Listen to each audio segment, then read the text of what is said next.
Hi అండి. Hi చెప్పండి. ఈ 30 రోజుల పరిపాలన ఎలా అనిపిస్తుంది మీకు? ప్రస్తుతానికైతే అంతా బాగానే ఉందండి. ప్రజా దర్బారు పెట్టాక ఇక్కడ అన్ని సమస్యలన్నీ క్లియర్ అవుతున్నాయని చెప్పారు.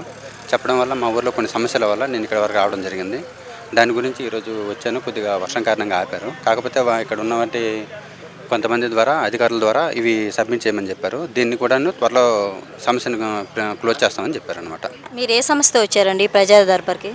మా ఊర్లో కొన్ని సంవత్సరాల నుండి రోడ్డు కాలేదు. దాని గురించి నేను కంప్లైంట్ ఇస్తున్నా అధికారులు ఎవరు పట్టించుకోవట్లేదు. దాని గురించని చెప్దామని వచ్చాను.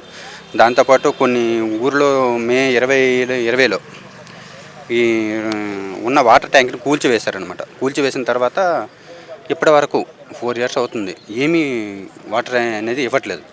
అంటే 2000 లీటర్ల వాటర్ ట్యాంక్ని పెట్టేసి దాన్నే ఊరు మొత్తం సప్లై చేస్తున్నారు. దాని గురించి అడుగుదామని చెప్పేసి వచ్చాను. దాని గురించి కూడా క్లియర్ చేయమని చెప్పేసి వచ్చాను. ఇప్పుడు ఇసుక ఫ్రీగా ఇస్తుంది కదా ప్రభుత్వం, మీకు ఎలా అనిపిస్తుంది? ఇసుక ఫ్రీ అంటే అక్కడ ఉన్న పరిస్థితులు బట్టి వాళ్ళు ఇది ఉంటుందండి. మనకి దాని గురించి అంతగా పెద్దగా అవగాహన లేదు. అంటే బాబు గారి పరిపాలనకి జగన్ గారి పరిపాలనకి తేడా చెప్తారా? అంటే వాళ్ళ విధానం బట్టి అతను చేశారు, వీళ్ళ విధానం బట్టి ఇతను చేస్తున్నారు.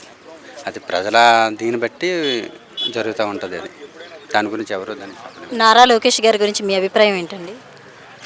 నారా లోకేష్ గారు ప్రస్తుతానికి వచ్చిన తర్వాత ఈ ప్రజా దర్బారు పెట్టి ప్రజల సమస్యలన్నీ క్లియర్ చేస్తూ వస్తున్నారు. బాగానే ఉందండి పరిపాలన అంతా. పవన్ కళ్యాణ్ గారు ఉప ముఖ్యమంత్రి అయ్యారు కదా, ఆయన మీద మీ అభిప్రాయం ఏంటి?